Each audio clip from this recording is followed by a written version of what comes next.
This is my true story. My son was my only hope after years of work and sacrifice. I gave him everything I had. I gave him my time, my strength, my dreams. But one day, he showed me a side I never imagined. He shook me with his anger until I could barely speak. That moment broke something deeper than my body. It broke my trust. I could not let it pass without an answer. I chose truth as my revenge. Before I tell you what happened, tell me where you're watching from and the time it is there right now. And please subscribe so my stories can reach more people. I worked my whole life for my son. From the day he was born, everything I did was for him. I gave him more than I gave to myself. I gave him warmth when I had none. I gave him food when I was hungry. I gave him clothes when I had worn out clothes myself. I worked without asking for rest. I worked without asking for help. I worked without complaint because I believed it was my duty. Every sunrise was a call to work harder. Every night I returned home, my hands tired, my back aching, but my heart full, because I knew I was building a future for him. I built that future with sweat and patience, with pain and silence. I wanted him to never know the hunger I knew. I wanted him to never face the fear I carried in my bones. I wanted him to have what I could not. I thought that if I gave him everything, he would grow with gratitude. I thought respect and love would naturally follow. I thought sacrifice would be a bridge between father and son. When he was small, I worked nights so he could go to school. I carried him on my shoulders when he was tired, and I carried his dreams in my mind. I bought him books and toys, even when I could barely afford bread. I worked through sickness because I could not let my pain take from him what he needed. I carried storms silently so he could sleep without worry. I paid for his school fees by selling my own possessions. I gave him clothes I had stitched myself when I had nothing new to wear. I believed that by giving my son comfort, I was giving him strength. I believed that each hardship I endured was a seed for his future. I thought that one day he would understand. I thought he would thank me. As years passed, I did not stop. I continued to work harder. I took extra jobs. I worked when my bones protested. I ate less so he could have more. I stayed silent so he could grow confident. I carried his burdens silently. I carried my own pain silently. I believed the silence was my shield, my gift. I thought that by not complaining, I was teaching him endurance. I thought that my sacrifice was a lesson of love. I thought it was enough. But over time, the silence I kept became invisible to him. The effort I gave became something he forgot. My hands, hardened by work, became tools he no longer appreciated. My words, spoken with care, became noise to him. My sacrifices, the foundation of his life, became bricks he walked over without noticing. When I look back now, I can see the signs I missed. I see the moment respect began to fade. I see the moment my son began to take my work for granted. At first, it was small, a sigh, a word spoken without thought, a dismissive glance. I told myself it was youth, that he did not yet understand the value of what was given to him. But it was not youth, it was change. The boy I once knew began to become a man who no longer saw me as his father, but as something to be endured. He stopped asking how I was. He stopped listening when I gave advice. He stopped acknowledging the work I had done for him. His eyes no longer held warmth for me, and his words no longer held respect. I gave him life, and he gave me silence in return. I gave him a home, and he gave me disregard. I gave him my strength, and he gave me weakness in my own heart. My sacrifice became invisible. The man I had raised was no longer the boy I had carried on my shoulders. The son I had dreamed for was gone. I had worked decades to make him safe, and he made me feel unsafe in my own home. I had given him every chance to grow, and he gave me nothing but distance. I began to carry not only the weight of my work, but the weight of my sorrow. I believed that love was enough to bind a father and son forever. I believed that respect would grow naturally from sacrifice. But I was wrong. I learned that sacrifice without acknowledgement becomes emptiness. I learned that giving without respect becomes a wound. I learned that a father's heart can break quietly, without noise, without anyone seeing. I learned that love alone cannot protect a bond when cruelty takes root. I had built my life for my son, and yet he did not see it.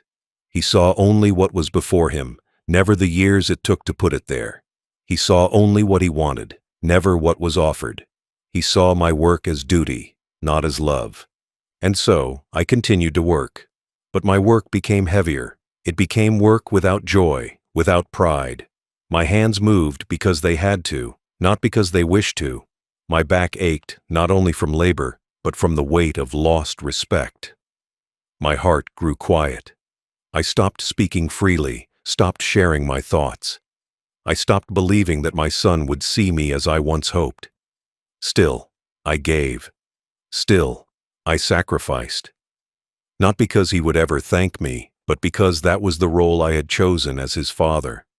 That was my way of showing love. Yet deep inside, I began to feel the cracks forming. The bond I thought unbreakable began to weaken.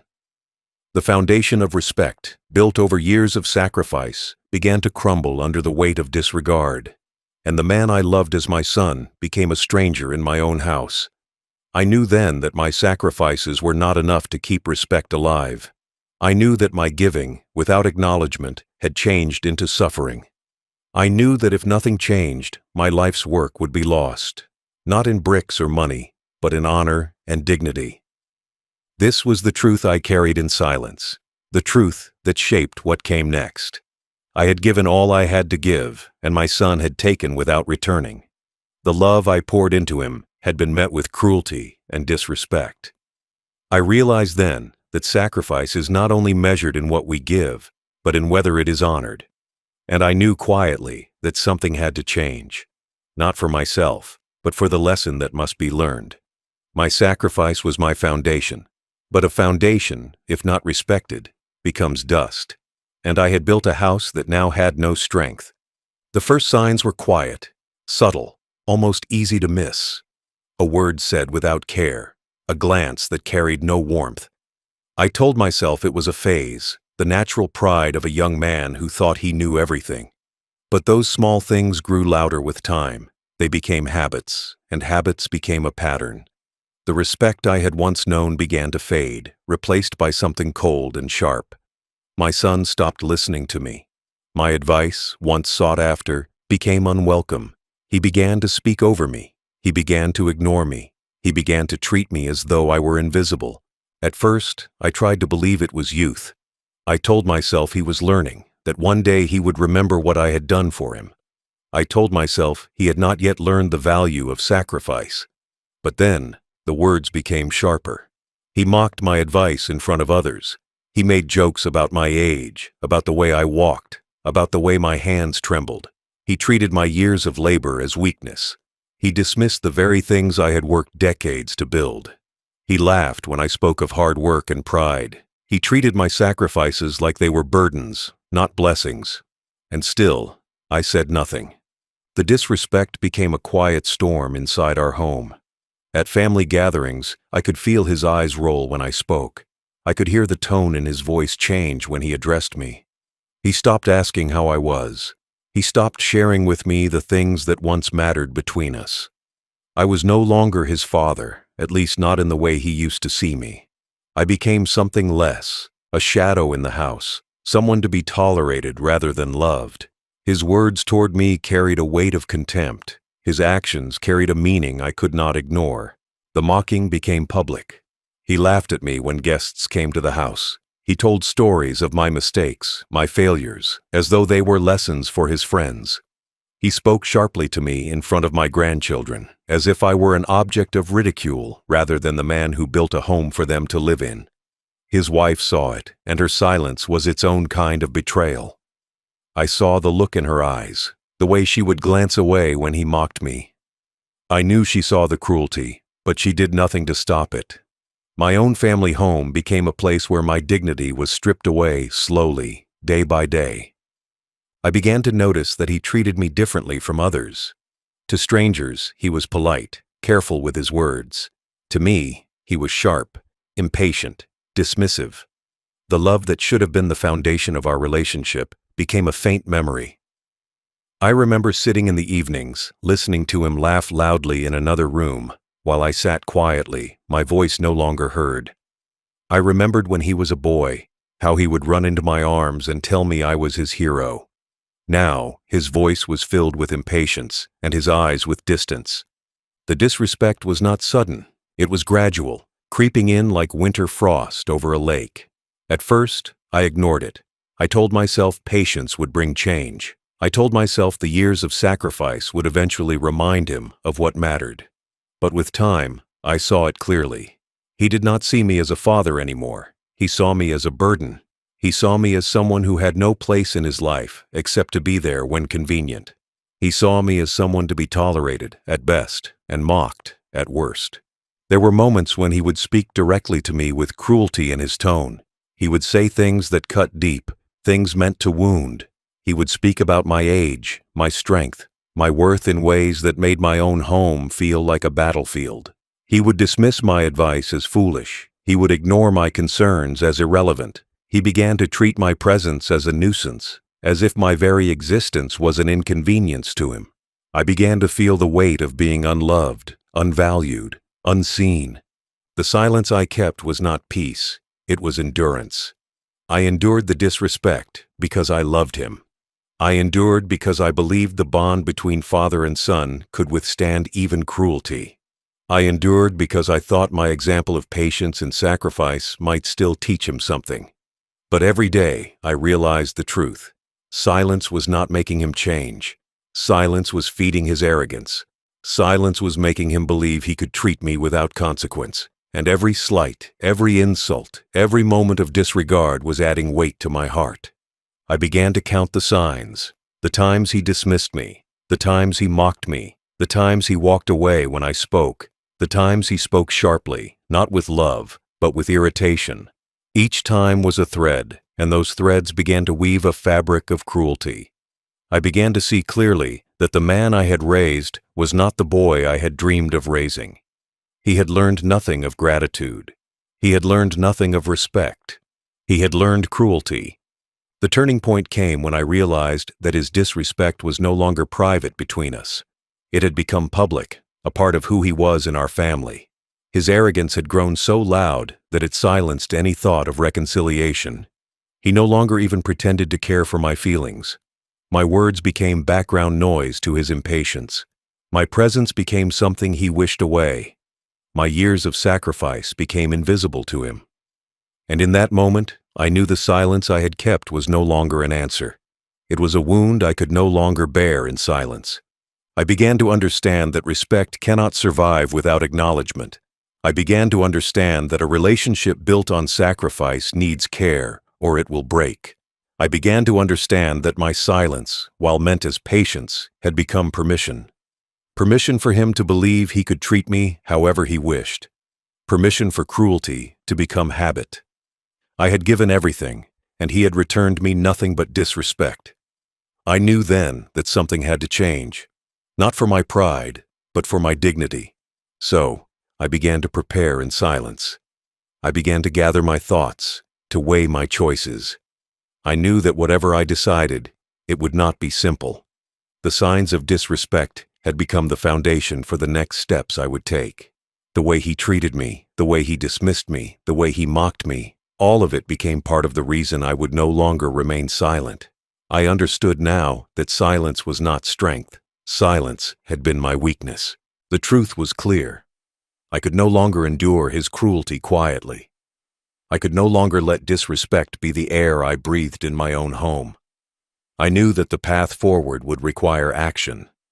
Not action born of anger, but action born of justice. I knew that what had once been sacrifice would now become a lesson, and I resolved, in that quiet moment, that my son's cruelty would no longer go unanswered.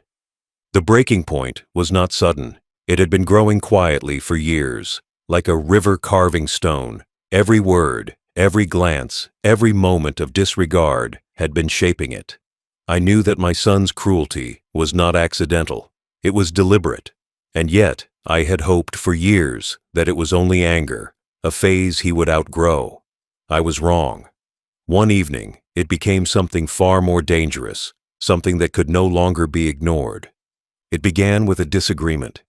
I do not even recall the cause now, but the moment was not about reason anymore. It was about control, about power, about his belief that he could dominate me completely. His voice rose. Sharp words came like blows. I stood there quietly at first, as I always had, trying to diffuse the moment with silence. But silence was no longer enough. The words were heavy, filled with contempt. I could see the fire in his eyes. Not anger, but cruelty. That cruelty would not be satisfied with words alone. Then came the shove. It was sudden, violent, enough to take my breath away. My body hit the wall with a force I had never known from him before. Pain spread through my shoulders, my chest, but it was humiliation that cut deepest. I was not just hurt physically, I was shaken to the core.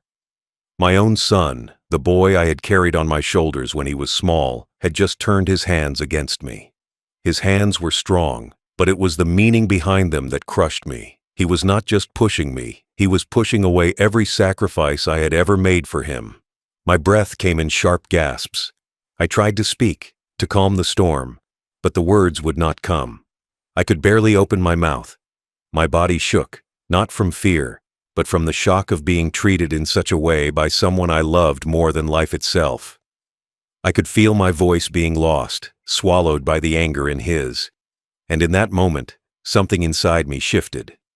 I realized patience had run its course. The long silence, the endurance, had brought me to this moment, the moment where cruelty turned into violence. When he let go, I stood there against the wall, silent and still. My mind was clouded with pain and disbelief. I could feel the sting of his actions echoing through me. His eyes were not filled with regret. They were filled with triumph. That look broke something in me that night. It was not just my body that felt bruised, but my soul. I closed my eyes and remembered the boy he had once been, a boy who looked to me for guidance, for warmth, for protection. That boy was gone. For years I had hoped he would change, that he would return to the son I had raised. But that night made it impossible to believe. His cruelty had crossed a line. He had shown me not only disrespect, but an utter lack of compassion. I could still hear the echo of his shove in my bones, the memory of that force lingering like a wound that would never heal. I realized then that this was not an argument, not a moment of weakness in him. It was a choice to treat me with cruelty instead of love. After the storm passed, I went to a quiet corner of the house. My hands trembled, not just from pain, but from the weight of what had happened. I sat down, pressed my head into my hands, and stayed there for a long time. I thought about every year I had worked to build a home for him. I thought about the nights I lay awake in silence so he could sleep in comfort. I thought about the meals I had skipped so he could eat. I thought about every sacrifice I had made and how he had answered it, not with gratitude, not with respect, but with violence. In that quiet hour, I understood something profound. The breaking point was not a single moment of violence. It was the sum of years of disrespect, neglect, and disregard. It was the moment when patience becomes weakness and silence becomes acceptance. I had endured because I believed in the power of love. I had kept silent because I believed respect could be restored. But that night, I saw that my silence had been mistaken for weakness. It had given him permission to think cruelty had no cost. Pain and heartbreak settled in my chest like a stone. But alongside them, something new began to grow. A quiet certainty. I knew I could not change him with words.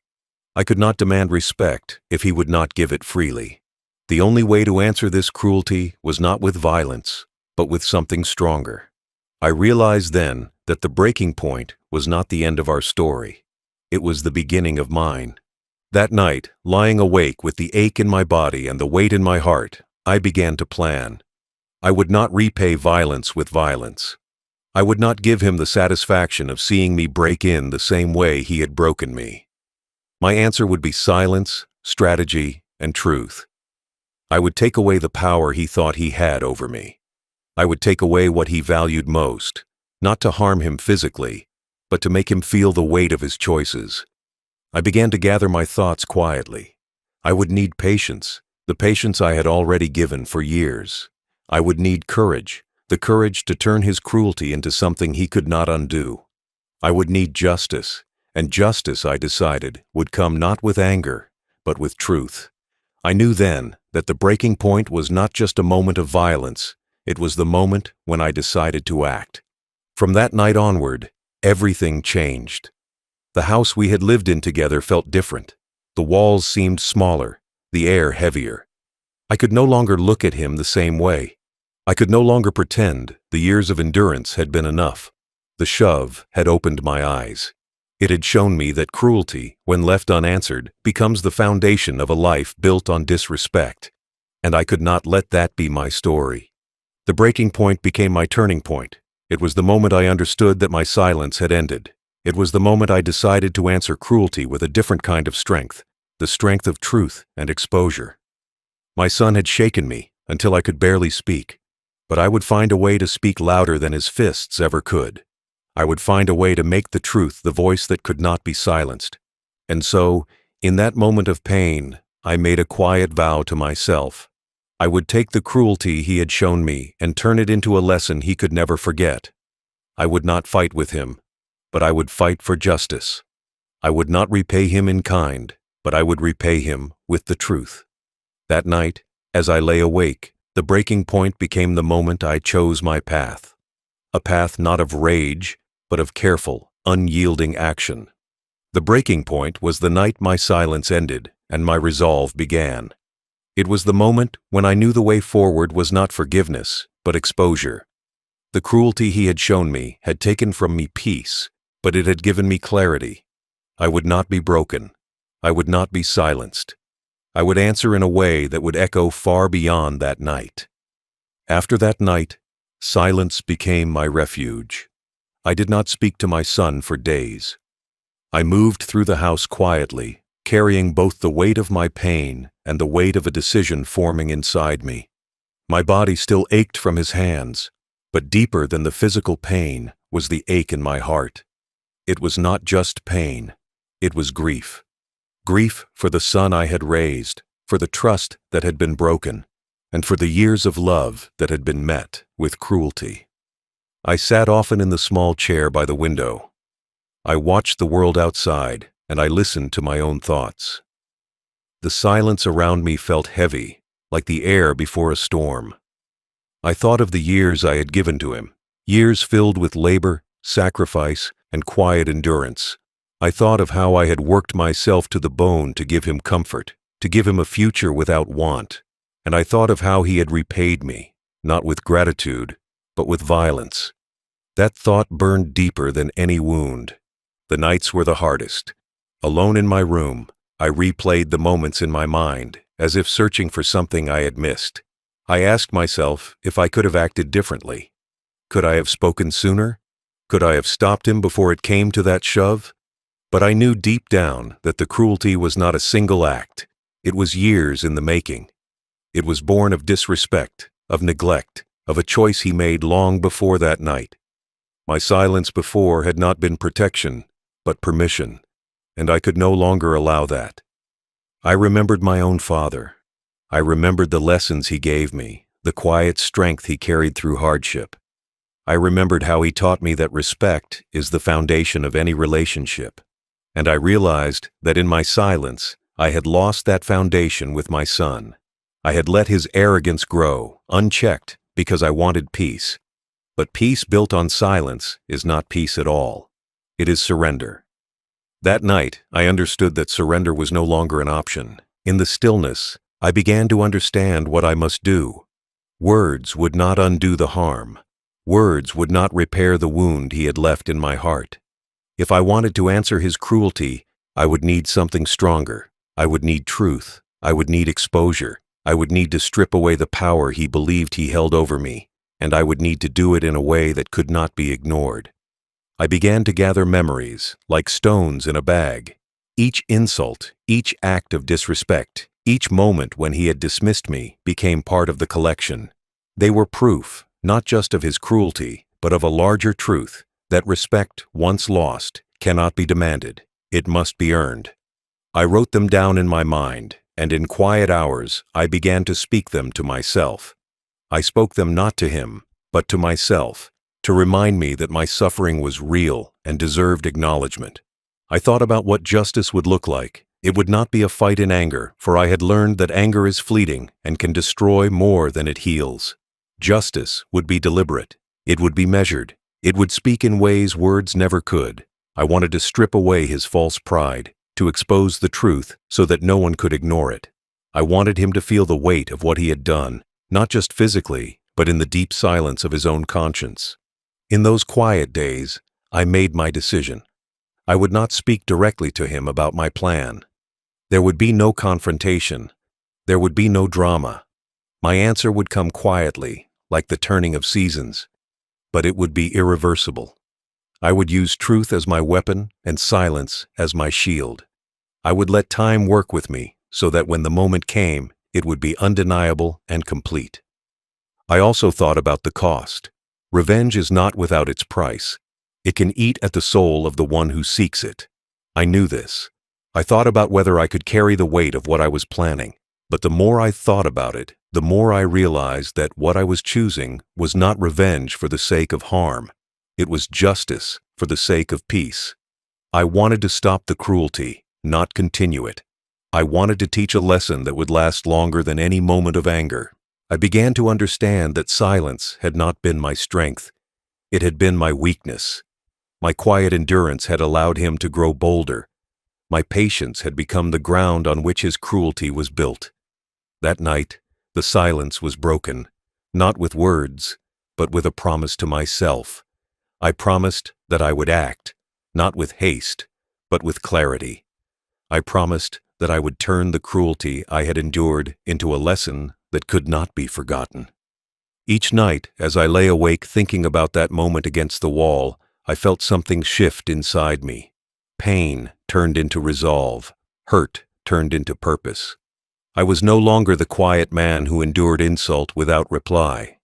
I was a man who had been tested and had chosen a new path. My path would not be revenge in the way the world knows it, but a deeper, quieter form. A form that would speak truth louder than words, that would strip away pride without lifting a hand in violence. The days that followed were filled with quiet work. I began to gather evidence, pieces of truth I knew would not be denied. I wrote down incidents, kept small notes, and stored them away. I thought of the day I would reveal it all, not in anger, but in calm and certainty. That day would not be about me breaking him, but about the truth breaking free. And I knew that when it came, it would be powerful enough to stand without my voice shouting it. Silent reflection became my teacher. It taught me that strength is not loud. It is not shown in shouting or fighting. Strength is shown in the quiet moments where decisions are made. Strength is shown in the ability to turn pain into action, cruelty into justice. And I knew that my action would come, not in the moment of his fury, but in the quiet hours when the world was still enough to hear the truth. In that silence, I found peace. Not the peace of forgetting, but the peace of knowing I had chosen my path. The path would not erase the pain, but it would give it purpose. It would turn my son's cruelty into something meaningful. My silence became not a surrender, but a preparation. I was ready. The breaking point had passed. Now came the time for truth. And so, I waited quietly, carrying my pain, carrying my proof, carrying my promise. The silence became my strength, and my reflection became my guide. I would not speak in anger. I would not act in haste. I would wait until the time was right, and when it came, truth would speak louder than his hands ever could. The days after my silence became heavy with thought. Every moment I spent alone, every walk through the old paths of my memories, led me to the same conclusion. I could not allow this cruelty to remain unanswered. I knew that forgiveness was a choice, but so was justice. And in my heart, I decided that justice was what my spirit needed. The decision was not born of anger, but of clarity. I would act, not as a father blinded by pride, but as a man who had been tested and understood that respect, once destroyed, must be rebuilt through truth. It began with quiet preparation. I spoke to no one. I told no one, for I knew that words can undo the power of intention. I wanted my plan to be a silent storm, arriving not with noise, but with undeniable impact.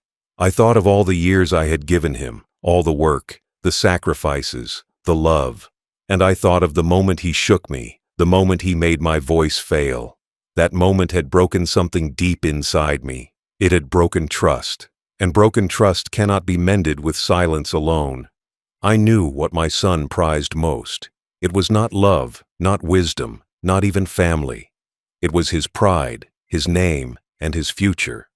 I understood then where to strike, where my action would leave the deepest mark. It would not be in words. It would not be in revenge with fists or shouting. It would be where his pride lived, where his future was built. I would take it quietly, deliberately, and without hesitation. I would remove the foundation he believed unshakable. I would take away his dream. I began to speak to my lawyer in secret, not with anger, but with steady resolve. I asked questions, gathered advice, and learned how to proceed without leaving room for doubt or reversal. I asked myself constantly, what is the truth I want to reveal? How do I make sure it is heard? The answer was clear. I must strip him of what he believed secure, quietly, so that when the moment came, there would be no way to rebuild it. I must turn silence into action, and action into justice. The lawyer spoke of documents, of changes to ownership, of legal measures that would ensure my decision could not be overturned. I listened carefully. I thought of the years of sweat and labor I had poured into building not just a home, but a life that I believed would last for generations. And I realized that the same care I had put into creating his future, I must now put into dismantling it, not out of cruelty, but out of necessity. This was no impulsive act. This was deliberate and final. I did not rush. I took my time. I knew that haste would give him a chance to react, to fight, to undo what I was building in secret. I moved slowly, gathering the pieces. I arranged meetings with the lawyer quietly, under the pretense of routine affairs. I reviewed papers, made notes, and prepared the transfer of what he held dear. I thought of how he would feel when the truth came to light, not in the heat of an argument, but in the cold clarity of certainty. The decision became my silent vow. I vowed that I would not allow his cruelty to define the end of my story. I vowed that I would answer his violence not with violence, but with something far more powerful: exposure. I vowed that his future, which he had built without gratitude and stained with cruelty, would be taken from him in a way that could not be ignored. This was my answer to the night when my voice was taken from me. I also thought of the cost. This decision would not be without consequences. It would change the lives of many around us, not just his. I knew it would cause pain, confusion, and conflict. But I weighed that against the cost of silence, the cost of allowing him to believe he could harm without consequence. I decided that silence was the greater price to pay. The truth, once spoken in action, would be the only way forward. So, I began the process. I signed papers in secret. I arranged the legal measures to ensure my decision could not be reversed. I made sure every step was final, without loopholes. I worked quietly, deliberately, as if each paper signed was a stone laid in the path toward justice. I knew the day would come when the weight of these actions would be felt, and I was ready for it. I thought often about what this decision would teach him, not just about respect, but about consequences. He had learned nothing from my silence in the past. I needed him to learn that cruelty carries its own punishment, that pride built without humility can collapse under truth. I needed him to understand that actions have costs that can never be erased. And I knew this decision, once carried out, would be the lesson he could never forget.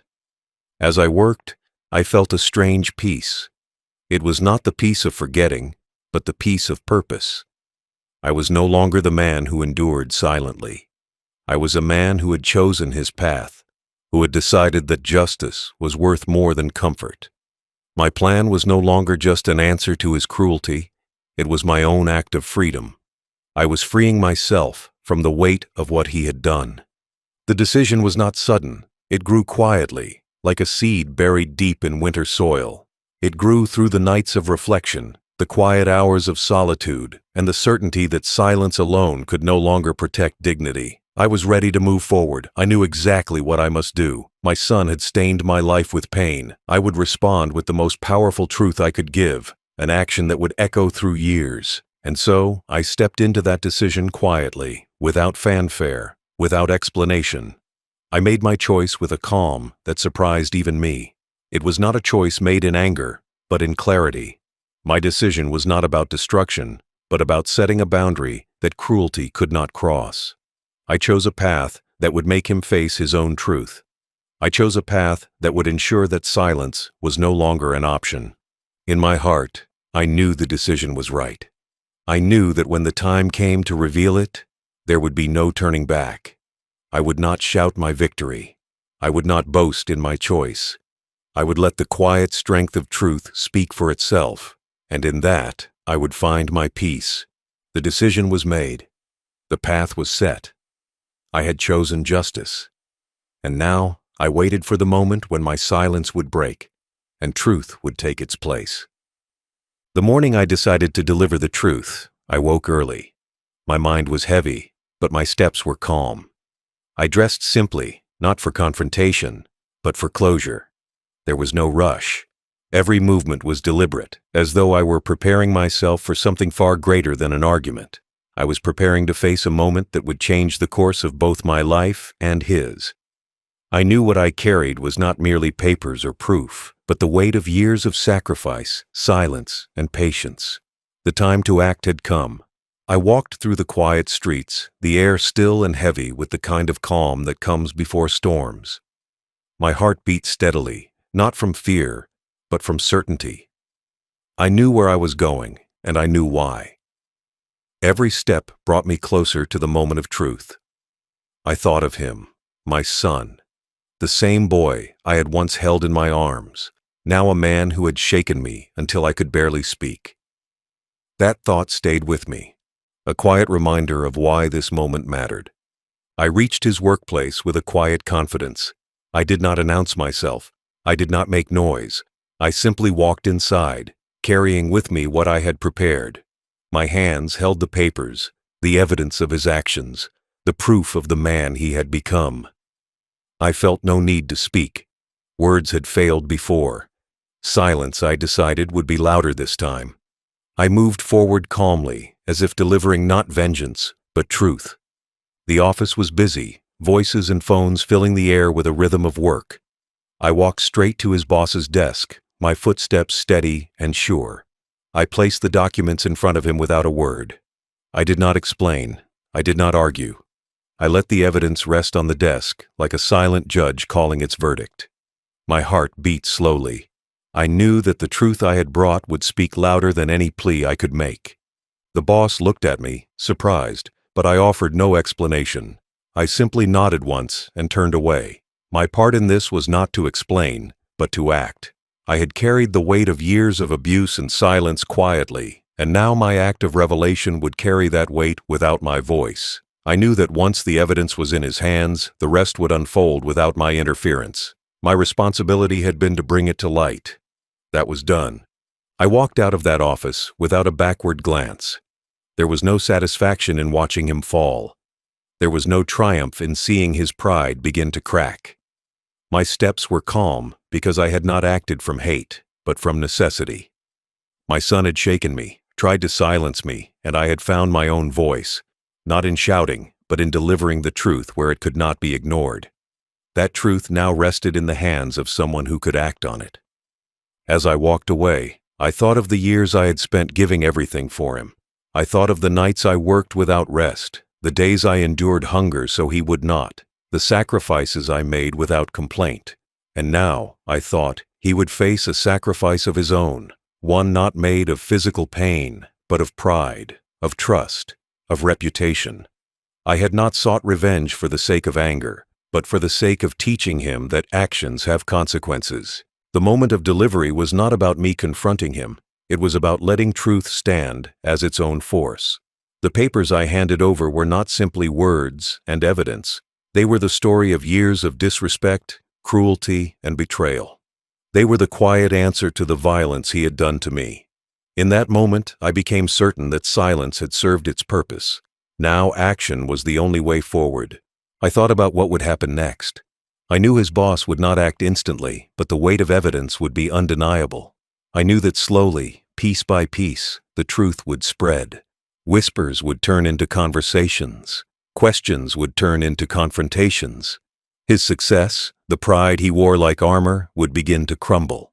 And I would not have to lift a finger after that. The truth would do its work. As I stepped outside into the light, I felt a strange sense of freedom. The act I had carried out was no longer just about him. It was about me, reclaiming my dignity. For years, I had endured in silence, hoping for change. Now, I had chosen change myself. I had chosen to no longer be powerless. My steps were lighter, not because the fight was over, but because I had taken the first step toward ending it. I did not need to watch his downfall. My act was complete the moment I placed the papers in the right hands. What came next was for others to decide. I had delivered the truth.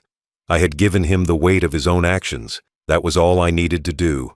I knew the silence that followed would speak louder than any words I could offer. The world moves fast, and so does justice when it is set in motion. I knew the truth would not stay hidden for long. The evidence would speak, and once it did, his world would change forever. I had given him no warning, no chance to defend himself before the blow. This was not cruelty. This was justice, a justice he had chosen for himself by closing my voice with violence. Walking away from that place, I felt a mixture of relief and sorrow. Relief because I had finally acted, and sorrow because a father and son should never be at this point. But life does not always give us the endings we want. Sometimes it gives us the endings we need. I knew that my silence had ended, and my truth was now in motion. The delivery was not the end. It was the beginning of his reckoning. I carried no pride in confrontation. I carried no joy in witnessing downfall.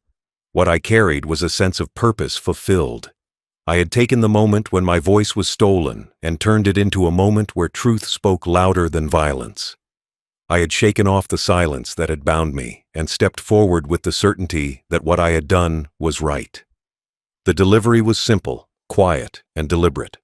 There was no noise, no anger, no ceremony. It was a moment of truth placed in waiting hands. I had spoken in silence. I had acted without confrontation. And in that act, I had found peace.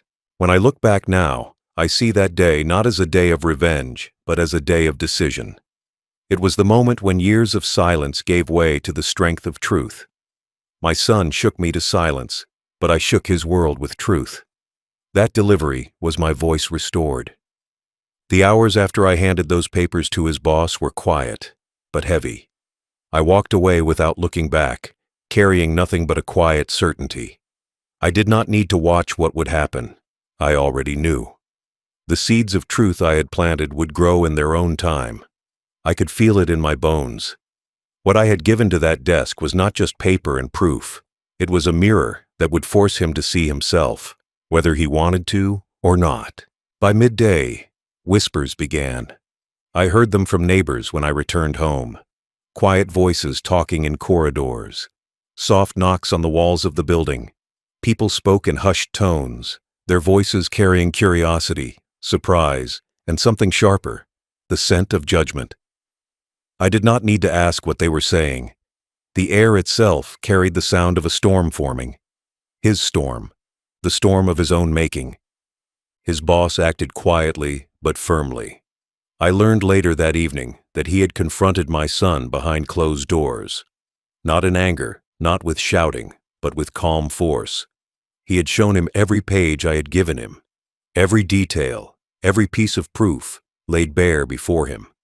My son had no answers. There were no words to deny what had been revealed. The silence between them told me everything I needed to know. The truth does not always shout. Sometimes it whispers, and when it does, it kills pride slowly, quietly, and completely. By the end of that day, his world began to shift. Colleagues no longer greeted him the way they once did. Meetings were avoided. Calls went unanswered. Emails stopped coming through with the same warmth as before. Trust had slipped away. His reputation, which he had built so carefully, began to crumble in ways I could only watch from afar. I felt no joy in that moment. I felt only the quiet satisfaction of knowing justice was unfolding as it should. The next morning brought news that spread like fire. Whispers became stories, and stories became conversations in hushed tones across offices, streets, and homes. His name was spoken with caution, with doubt, with disbelief. The pride he had worn like armor was stripped away piece by piece. I did not need to be present for this to be true. I could see it in the way people avoided meeting his eyes, in the sudden coldness of greetings that were once warm, in the quiet folding of his world. At home, I felt the change ripple. Relatives began to call. Friends began to ask questions. The air around me became heavier with curiosity. I heard fragments of conversations about what had happened. Some said it was justice. Others whispered about betrayal. But no one could deny the truth. His life had changed in a way that could not be undone. And I had done nothing but place the truth in the hands of those who could act on it. My son came home that evening in silence. He did not speak to me. He did not look at me. The fire in his eyes was gone, replaced by a quiet I had never seen before. He stood at the edge of the room, hands clenched, his breath shallow. Pride had been replaced by something else, a weight, a shadow, guilt. I saw it in his shoulders, in the way his eyes avoided mine, as if looking at me was too much to bear. The son who had once held anger like a weapon now carried silence like a burden. Relatives gathered quietly. They spoke softly, casting glances in his direction. His name became a topic of whispers at family dinners. Children who once greeted him freely now regarded him with hesitation. The warmth of respect he had once commanded had dissolved. What remained was an emptiness that no words could fill. I saw in those moments that my act of delivery, quiet and deliberate, had done what anger could never do. It had stripped away the false armor of pride and revealed the man beneath. The days that followed were a slow unraveling for him. Invitations stopped coming. Opportunities he had once taken for granted vanished. His name became a shadow in places where it had once been bright. The world he had built was closing in on itself, and still he did not come to me to speak. There were no apologies, no attempts to explain, just silence. The same silence I had endured for years, but now it was his silence, the silence of a man who had lost everything. I did not seek his downfall. I never wished to destroy him, but the way he had treated me left me no choice. The truth had to be delivered, and once it was, the consequences were not mine to carry. They were his to live with. I had given him his answer. Now, the world was giving him his punishment. It was not quick, and it was not loud. It was slow, steady, and deep, the kind of punishment that digs into the soul. I watched quietly from a distance as his life changed. I heard the names whispered when he walked into a room. I saw the way people turned away when he approached. I felt the shift in the air, and I knew my decision was no mistake. The truth I had placed in his boss's hands was working. The silence after my action was louder than any shout I could have made. It was justice without violence. It was truth without malice. My own life returned to a quiet rhythm. I did not gloat. I did not celebrate. I lived in peace, because my act was not about cruelty. It was about dignity, about showing that years of giving do not disappear in the face of disrespect. That silence is not always strength. Sometimes action is strength. My son had chosen to close my voice with violence. I had chosen to open a voice he could not silence, the voice of truth. As I look back now, I understand that the fallout was part of the healing, not for him, but for me. The silence that followed, the whispers, the loss, the shame. These were the echoes of a choice I had made long before that morning. I had decided that cruelty could not be answered with silence forever. Truth had to be spoken, and I had spoken it without raising my voice. The fallout was not a moment. It was a process, and it was a lesson. For him, for the family, and for me. A lesson that truth cannot be hidden forever, that cruelty leaves a mark that cannot be erased, that respect, once lost, can only be reclaimed through truth. My son had shaken me until I could barely speak, but I had spoken for a lifetime through truth. In the end, the fallout became a quiet kind of justice, not loud, not violent, but powerful enough to change a life. And as I watched from the side, I felt no joy in his loss, only peace in the knowledge that my voice had been heard, even if it came too late to be heard directly. The days after the confrontation at his office were quiet, but the silence was heavy, filled with tension. It was not the silence of nothingness. It was the silence that carries weight. It was the silence of people thinking, of whispers spreading slowly from mouth to mouth, of a truth moving outward like ripples in still water. The proof I had given to his boss had not stayed locked in that office. It had found its way into conversations, into phone calls, into questions asked in hushed tones at dinner tables and coffee shops. By the next morning, his name was no longer simply a name. It had become a story. People spoke of him differently. They remembered his confidence, his pride, his success. But now, they paired it with the word fall. His reputation was no longer something to admire. It had become a cautionary tale, and that cautionary tale was spreading quietly, but quickly, across circles he once moved in without thought. Colleagues began to distance themselves. Friends offered polite smiles, but avoided invitations. Opportunities that once opened at a word now remained closed doors. His boss did not make the exposure loud or theatrical. He did not broadcast the details in public. But once the truth was in his hands, it became something unstoppable. It was not about anger or revenge for him. It was about protection, protecting the integrity of his own work, his own business. That protection meant making a choice that would echo far beyond the walls of the office. The proof I gave was not just evidence of wrongdoing. It was a fracture in the foundation of my son's career, a crack that spread quietly but completely. Soon, the whispers became statements. Conversations became questions. Meetings that once began with greetings now began with silence when his name was mentioned. People started to talk about him as though he had become something else entirely. Not the son they once knew, not the man they once respected. He became that man, a figure of broken pride. I did not need to hear these conversations myself to know they were happening. The change was visible in every glance he received, every step he took into a room. The air around him shifted. Respect became absence. Trust became doubt. Word traveled outside of the workplace too. Friends of friends spoke quietly. Neighbors looked at him differently, and even strangers seemed to notice something changed. When his name was mentioned, it came with hesitation. People who once admired his success now spoke of caution. The exposure was complete. It was not a loud accusation, but a quiet erasure of all he had built. And it was permanent. Truth does not fade when it touches enough people. It grows, and it changes everything it touches. I heard from people who knew him that his meetings began to be canceled without explanation.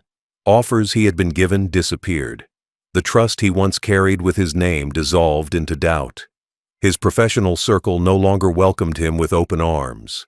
Instead, doors that were once open began to close. Invitations stopped coming. People avoided his calls. His email requests went unanswered. A reputation built for years was crumbling, not through scandal, but through the quiet weight of truth. At home, I felt the ripple of public exposure more deeply than anywhere else. The silence from my son became heavier. He did not talk to me. He did not meet my eyes. There was no attempt to deny what was happening. I knew the truth had pierced deeper than anything I could have said. And still, he did not speak. His pride, once loud and forceful, now gave way to a quieter suffering, one carried without explanation or confrontation. He was learning a lesson without words, forced to live with the consequence of his own choices. Relatives began to look at him differently. Where once there had been respect, there was now quiet disappointment. Conversations at gatherings turned into hushed exchanges about what had happened. Some supported him quietly, but most understood the cost of his actions. The weight of public exposure had not only stripped him of his reputation, it had isolated him. Respect in a family is a fragile thing. Once broken, it does not return easily. I could see it in the faces around him, in the subtle shift of glances, in the lowering of eyes when his name was spoken. Outside the family, his story became a quiet warning. People spoke of him as a man who had lost more than success. He had lost trust. His pride, once solid and unshakable, became a fragile mask worn only for those who did not know the full truth. To the world, he became a cautionary story. And that story spread quietly, but powerfully. Reputation, I realized, is built not only by what a man does, but by what others come to know. Truth has a way of becoming its own voice. I never sought for him to be humiliated. I never wanted the pain of public exposure to be his punishment. But I understood, in the quiet aftermath of that day in his office, that he had chosen the path of cruelty.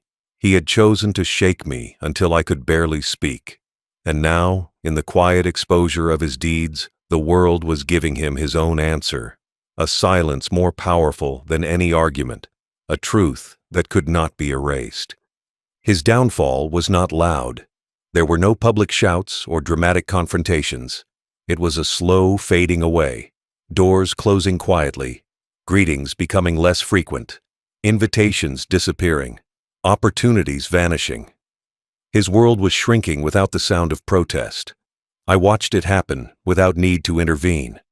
The work had been done, not by me, but by the truth itself.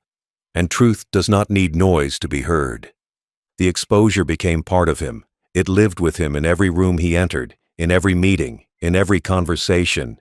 It became his shadow, following him wherever he went. The man who once carried pride as armor now carried the weight of his choices, and the quiet of that weight was more powerful than any punishment I could have given him. I learned then that exposure is not only a weapon, it is a teacher. It forces a man to see himself clearly, whether he wants to or not. I never sought to destroy him entirely. I wanted only to protect myself, to show him that cruelty leaves marks that cannot be hidden, that respect must be earned and preserved, that truth, once spoken, becomes a force beyond control. My son's silence after the exposure was louder than any words. His avoidance, his isolation, became proof that the truth I had given to his boss had done its work. And so the public exposure became complete, not with noise, but with quiet, not with shouts, but with the slow, certain collapse of a name once held in esteem.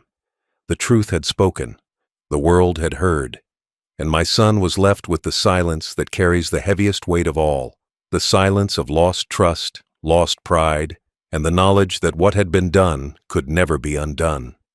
In that silence, I found peace. I had no need to speak further. The truth had spoken louder than any voice could, and that truth had freed me. My son shook me until I could barely speak, but I had spoken for a lifetime through the quiet power of exposure. After the storm of silence and exposure settled, I found myself walking away, not in anger, not in bitterness, but in quiet resolve. The kind of resolve that comes only when a lesson has been taught and the burden of proof has been carried. I did not linger to watch my son fall further. I knew my part was done. My voice had spoken through truth. My actions had spoken through evidence. Now it was time for him to face the weight of his own choices. Walking away was not easy. My legs felt heavy, not with age, but with the years of pain that had built up inside me. My heart felt heavier still. I carried wounds that would never fully heal, but I also carried the quiet knowledge that I had acted without hatred. Revenge is often spoken of as a loud, violent act, but mine was silent, deliberate, and complete. It did not need a cry to be heard. It needed only time. I left without looking back, because looking back would mean reopening wounds that had finally begun to close. The house I walked away from was no longer just a building. It was a battlefield. It was where respect had been tested, where cruelty had been measured, where truth had been set free. My escape was not from the house or from my son. It was from the weight of living in that moment. It was the act of giving myself peace after years of silent endurance. The air outside felt different, fresher somehow, even though my body ached.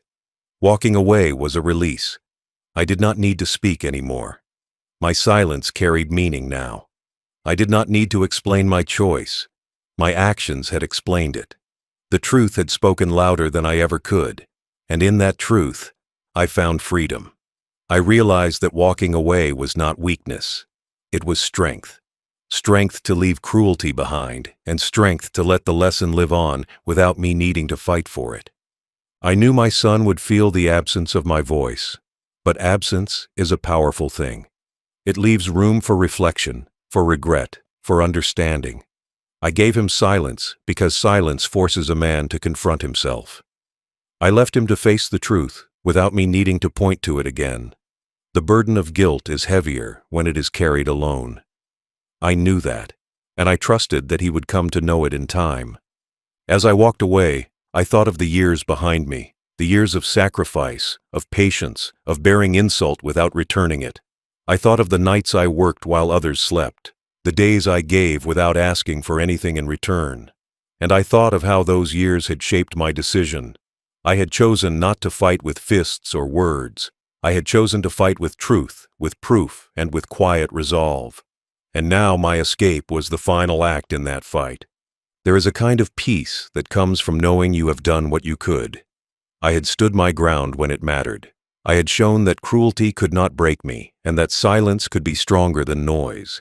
Walking away was my way of saying that the lesson was complete, that my son had received the answer without me needing to deliver it in anger. He had the proof, the exposure, and the silence, and now he had to live with it. I did not watch him crumble. I did not seek the satisfaction of seeing him fall. I knew that the truth was already doing that work quietly, in places I could not see. My escape was not about his downfall. It was about mine. Mine from the burden of enduring. Mine from the weight of watching cruelty unfold in my own home. Mine from living in a place where respect had been traded for arrogance. The street I walked down felt like more than just a path away from a home. It was a path toward a new beginning, not just for me, but for the truth itself. My steps were quiet, measured, but full of resolve. I was leaving behind not just a house, but a lifetime of hurt. I was choosing peace over confrontation. And in that choice, I found strength I had not known I still carried. Sometimes people ask why I did not speak louder, why I did not confront my son directly. But I learned that not every battle is won with words. Some battles are won in silence. Some victories are carried not in the clamor of accusation, but in the quiet turning of a page. My escape was one of those victories. I left without noise because I knew truth did not need noise. Truth speaks quietly, but its voice is permanent. I did not need my son to understand me. I did not need him to thank me or even to see the lesson. My escape was not for him. It was for myself. It was my act of closure. My way of saying that I would no longer be part of a cycle of cruelty, that I would step away from the pain and let truth stand on its own. And so I walked away. Not with bitterness, not with regret, but with calm. With the quiet knowledge that I had done what I could, that my voice had been heard through proof, through truth, and through the silence that followed. My escape was complete. The lesson was taught, and now it was time for both of us to live with the consequences. In the end, walking away was not the end of the story. It was the most powerful part of it.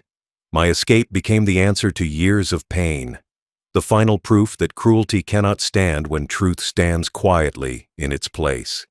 I walked away not because I was defeated, but because I had won in the way that mattered most. I had taken back my peace. I left him with silence and truth. He was left with guilt and the quiet collapse of everything he had built. And I was left with peace. My escape was not running away. It was standing still long enough to know when the battle was over, and then walking away. Now, As an old man, I tell this story without anger. I speak with a quiet voice because years have taught me the weight of silence and the power of truth. My body is older now. My hands shake not from cruelty, but from age. My mind remembers clearly every moment of that day when my son shook me until I could barely speak. I remember it not just as pain, but as a turning point.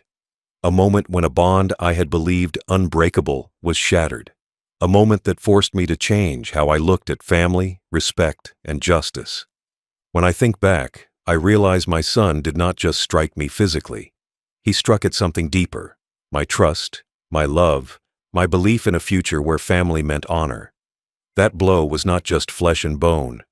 It was a blow to the heart, to the years of work, of sacrifice, of patience I had offered without complaint. It was a blow that spoke of betrayal, and betrayal is harder to heal than any wound.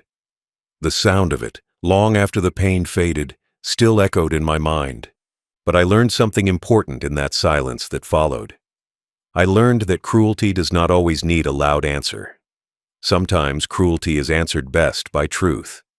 My son thought power was in his fists, in his voice, in the force of his anger. But I learned that real power lies in exposing truth quietly, without the noise of revenge. The truth I revealed to his boss was not a weapon of hate. It was my voice when my own could barely speak. It was my way of showing him that what he had done was not unseen, that it would not go unanswered. Looking back, I understand that my choice to speak through truth rather than fury was the greatest lesson I could give him. I could have shouted. I could have struck back. But I chose a path that would remain long after my voice was gone. I chose exposure, quiet, calm, unshakable exposure. And that, I believe, is why my action carried the weight it did. Not because I wanted to destroy him, but because I wanted him to face what he had done in full light. When I left him that day, I was not leaving in bitterness. I was leaving in peace. I had given my answer. My silence was no longer weakness, it was strength. I had learned that forgiveness and justice can live in the same moment, and that letting go does not mean accepting cruelty. My escape was my declaration that cruelty would not define the rest of my life, that I would not let it take my dignity. Now, as I sit in my quiet home, I reflect on what was lost and what was gained. I lost my son's respect, yes. I lost the warmth of a bond I had believed eternal. But I gained peace. I gained the knowledge that I stood for truth, that I answered violence not with violence, but with proof and quiet resolve, that I left behind something far greater than anger. I left behind a lesson.